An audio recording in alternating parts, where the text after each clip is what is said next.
All right, here we go, kiddos. She's not.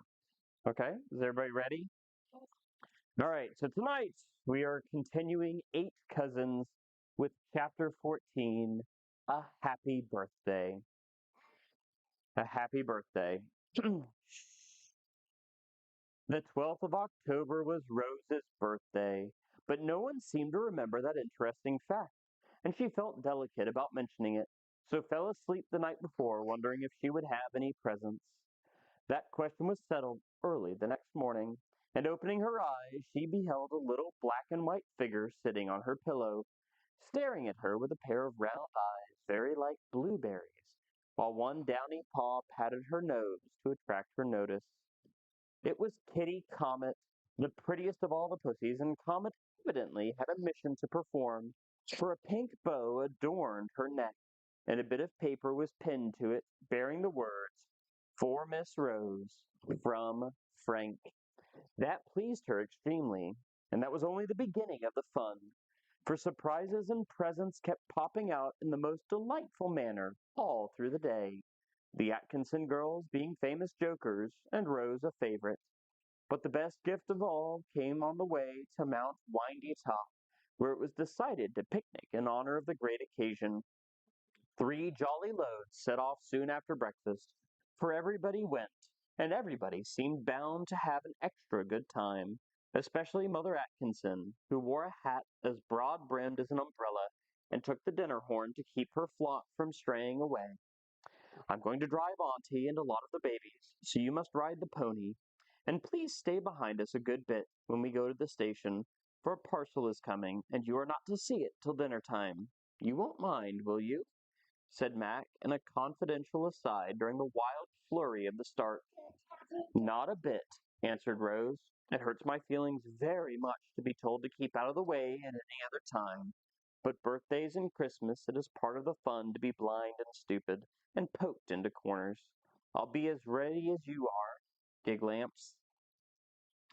Stop under the big maple till I call, then you can't possibly see anything," added Mac, as he mounted her on the pony his father had sent up for his use.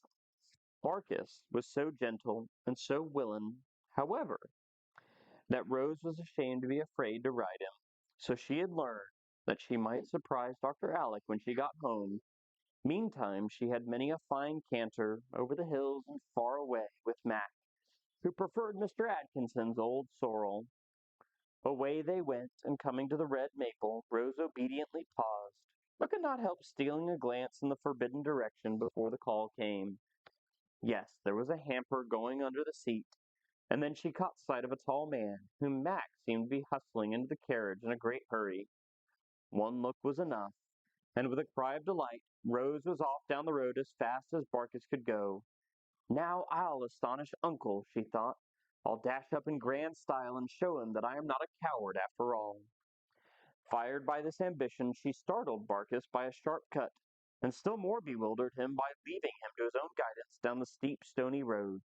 The approach would have been a fine success if, just as Rose was about to pull up and salute, 2 or 3 distracted hens had not scuttled across the road with a great squawking, which caused Barkis to shy and stop so suddenly that his careless rider landed in an ignominious heap just under old Sorrel's astonished nose. Rose was up again before Dr. Alec was out of the carryall, and threw 2 dusty arms about his neck, crying with a breathless voice, "Oh, Uncle, I'm so glad to see you. It is better than a cartload of goodies, and so dear of you to come." "But aren't you hurt, child? It was a rough tumble, and I'm afraid you must be damaged somewhere," answered the doctor, full of fond anxieties. He surveyed his girl with pride. "My feelings are hurt, but my bones are all safe. It's too bad. I was going to do it so nicely, and those stupid hens spoilt it all," said Rose, quite crestfallen, as well as much shaken. "I couldn't believe my eyes when I asked, 'Where is Rose?' and Mac pointed to the little Amazon pelting down the hill at such a rate. You couldn't have done anything that would please me more, and I'm delighted to see how well you rode. Now, will you mount again, or shall we turn Mac out and take you in?" asked Dr. Alec, as Aunt Jessie proposed to start, The others were beckoning them to follow. Pride goeth before a fall. Better not try to show off again, ma'am, said Mac, who would have been more than mortal if he had refrained from teasing when so good a chance offered. Pride does go before a fall, but I wonder if a sprained ankle always comes after it, thought Rose, bravely concealing her pain as she answered with great dignity, I prefer to ride. Come on and see who will catch up first. She was up and away as she spoke, doing her best to efface the memory of her downfall by sitting very erect, elbows down, head well up, and taking the motion of the pony as Barkis cantered along as easily as a rocking chair. You ought to see her go over a fence and race when we ride together. She can scud, too, like a deer when we play follow the leader, and skip stones and bat balls almost as well as I can, said Mac, in reply to his uncle's praise of his pupil. I'm afraid you will think her a sad tomboy, Alec, but really she seems so well and happy, I have not the heart to check her. She has broken out in the most unexpected way, and frisks like a colt, for she says she feels so full of spirits she must run and shout whether it is proper or not, added Mrs. Jessie, who had been a pretty hoyden years ago herself. Good, good. That's the best news you could tell me, said, and Dr. Alec rubbed his hands heartily. Let the girl run and shout as much as she will. It is a sure sign of health and as natural to a happy child as frisking is to any young animal full of life. Tomboys make strong women usually, and I had far rather find Rose playing football with Mac than puttering over beadwork like that affected midget, Ariadne Blish. She cannot go on playing football very long, and we must not forget she has a woman's work to do by and began Mrs. Jessie. Neither will Mac play football much longer, but he will be all the better fitted for business because of the health it gives him. Polish is easily added if the foundations are strong, but no amount of gilding will be of use if your timber is not sound. I'm sure I'm right, Jessie, and if I can do as well by my girl during the next 6 months as I have the last, my experiment will succeed.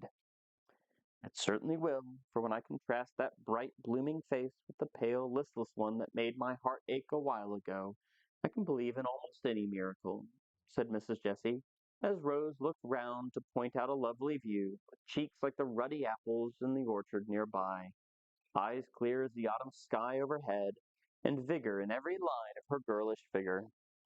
A general scramble among the rocks was followed by a regular gypsy lunch, which the young folks had the rapture of helping to prepare. Mother Atkinson put on her apron, turned up her sleeves, and fell to work as gaily as if in her own kitchen, boiling the kettle slung on 3 sticks over a fire of cones and fir boughs, while the girls spread the mossy table with a feast of country goodies, and the children tumbled about in everyone's way till the toot of the horn made them settle down like a flock of hungry birds.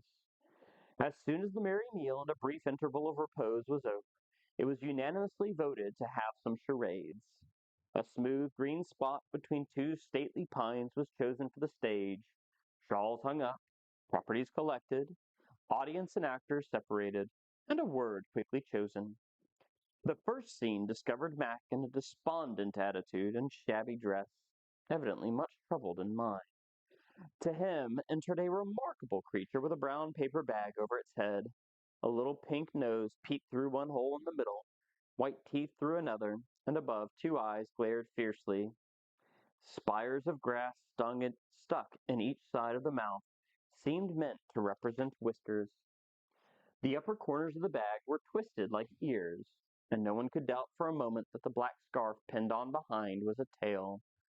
This singular animal seemed in pantomime to be comforting his master and offering advice which was finally acted upon, for Mac pulled off his boots, helped the little beast into them, and gave him a bag. Then kissing his paw with a hopeful gesture, the creature retired, purring so successfully that there was a general cry of "Cat! Puss! Boots!" "Cat is the word," replied a voice, and the curtain fell. The next scene was a puzzler, for in came another animal, on all fours this time, with a new sort of tail and long ears. The gray shawl concealed its face, but an inquisitive sunbeam betrayed the glitter as of goggles under the fringe. On its back rode a small gentleman in Eastern costume, who appeared to find some difficulty in keeping his seat as his steed jogged along. Suddenly a spirit appeared, all in white, with long newspaper wings upon its back and golden locks about its face. Singularly enough, the beast beheld this apparition and backed instantly, but the rider evidently saw nothing and whipped it up unmercifully, also unsuccessfully, for the spirit stood directly in the path, and the amiable beast would not budge a foot. A lively skirmish followed, which ended in the Eastern gentleman's being upset into a sweet fern bush, while the better bred animal abased itself before the shining one. The children were all in the dark till Mother Atkinson said in an inquiring tone, "That isn't Balaam in the ass, and I'd like to know what it is. Rose makes a sweet angel, don't she?"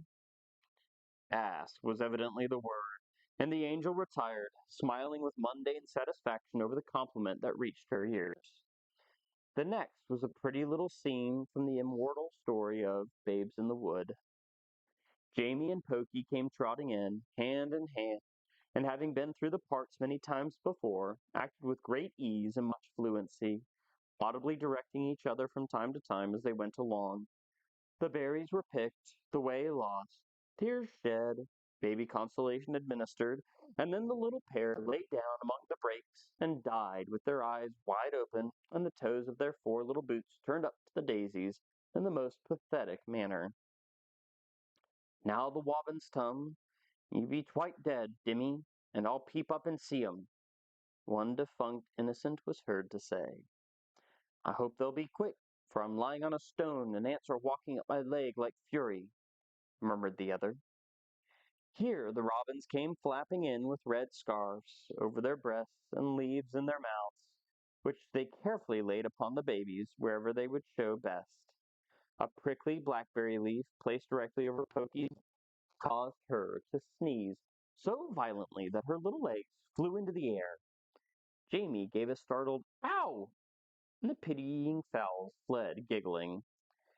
After some discussion, it was decided that the syllable must be strew or stro, and then they waited to see if it was a good guess.